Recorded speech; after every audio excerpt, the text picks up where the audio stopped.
liderin rəhbərliyi ilə məhz ən optimal və Azərbaycan Respublikasının inkişafını üçün ümumi hüquqi çərçivəni, siyasi müstəvini və idarəetmə mexanizmlərini müəyyən edən çox təkmil bir sənəd qəbul olundu. Və sonrakı tarix göstərdi ki, doğrudan da ümumi lider Heydər Əliyevin rəhbərliyi ilə doğrudan da müdrikcəsinə belə bir Azərbaycan xalqının bütün inkişaf ehtiyaclarını özündə əks etdirən belə bir ali sənəd qəbul olunmuşdur. Təəssüf ki, Azərbaycan Konstitusiyası qəbul olunanda Azərbaycan Respublikasının 20%, yəni ərazisinin 20%-i Ermənistan Respublikası tərəfindən işğal olunmuşdur.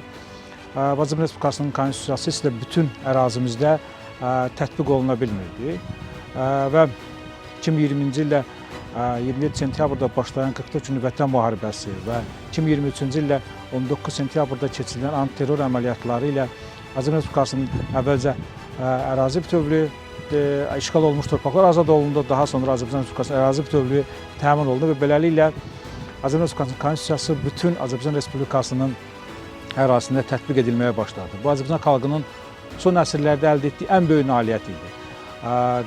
Qeyd olunur ki, dövlətin sərhədləri məhz onun suverenlik xəttləridir və bu suverenlik xəttləri də məhz Azərbaycan Respublikasının Konstitusiyası ilə təsbit olunur və Azərbaycan xalqının bu cür uğurları həm də Azərbaycan Respublikasının doğrudan da həmin dövr üçün ən mükəmməl sayılan ali qanundan qaynaqlanırdı və Müzəffər Ali Baş Komandan İlham Əliyevin rəhbərliyi ilə Azərbaycanın tarixi nailiyyətlər əldə etməsi, Azərbaycanın tarixi zəfərlərinin əsasında da həm də konstitusiya dururdu. Çünki bu konstitusiya idarə etməni, Azərbaycan Respublikasının hüquqi əsaslarını ən mükəmməl şəkildə müəyyən etmişdi və həm də konstitusiya Azərbaycan Respublikasının, Azərbaycan Respublikasında yaşayan xalqların milli birliyini, vəhdətini təmin edən bir sənəd idi.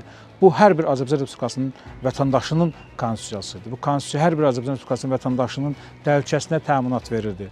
Onun hüquq və azadlıqlarını qoruyurdu və milli birliyi, milli həmrəyliyi ali məqsədlərdən biri hesab edirdi.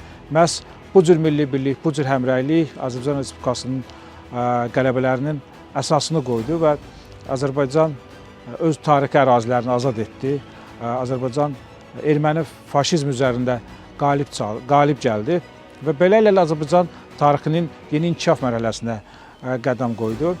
Azərbaycan Respublikasının Konstitusiyası bu gün də bizim xalqımızı vahid məqsədlər uğrunda birləşdirir.